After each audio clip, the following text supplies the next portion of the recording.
થોડું બેંક્સ માટે સમજીએ, પ્રાઇવેટ PSUs માટે, કારણ કે જે એક પરફોર્મન્સ આપણને નિફ્ટીની સામે નિફ્ટી બેંક બતાવી રહ્યું છે અને banking stocks like Kotak Mahindra bank લગભગ બધા 52 વીક્સ આ ઇનફેક્ટ કોટક મહિન્દ્રા બેંકે તો બનાવ્યા, HDFC bank, Axis bank, ICICI bank સામે હવે જુઓ PSUs તરફથી પણ પાર્ટિસિપેશનની એક આ રેલીમાં શરૂઆત થઈ છે. SBI જેવા કાઉન્ટર્સ છે, અન્ય બેન્કિંગ કાઉન્ટર્સ પણ આપણે જોઈએ તો BOB, કેનેરા બેંક, કેવી રીતે ઓવરઓલ તમે જોઈ રહ્યા છો બેંક્સને માટે શું કરવું જોઈએ? Well, actually, अगर markets માં એક if we are expecting કે કંઈ improvement થશે going forward, એક મોટું move આવશે, તો I think it has to be helped by banking and financial services. કેમ કે I think banking and financial services છે એમનું weightage in Nifty is the highest. એટલે આ એક ઇમ્પોર્ટન્ટ ફેક્ટર છે અને આપણે જોયું ગઈકાલે માર્કેટમાં શરૂઆતમાં જે સ્ટ્રોંગ મૂવ આવ્યું એમાં એપ્રોક્સિમેટલી 40% કોન્ટ્રીબ્યુશન જે હતું એ HDFC બેંકનું હતું અને બેલેન્સ કોન્ટ્રીબ્યુશન હતું એ IT કાઉન્ટર્સનું હતું.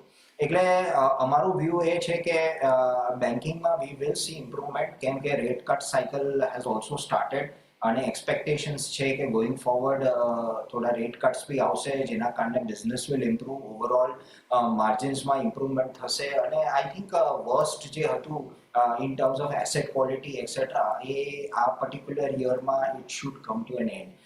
એટલે આઈ થિંક પ્રાઇવેટ સેક્ટર બેંક્સમાં we like at this point of time in order HDFC bank, ICICI bank, Kotak Mahindra bank, Axis bank.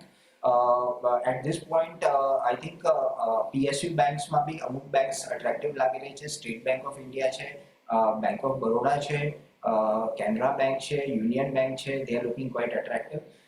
અને આઈ થિંક જે ડેવલપમેન્ટ્સ થઈ છે હમણાં of late with respect to gold loan etcetera, તો south based banks અમુક છે, federal bank છે, City Union bank છે, કેથોલિક સિરિયન બેંક છે, એ બી અમને ગમે છે at this point of time.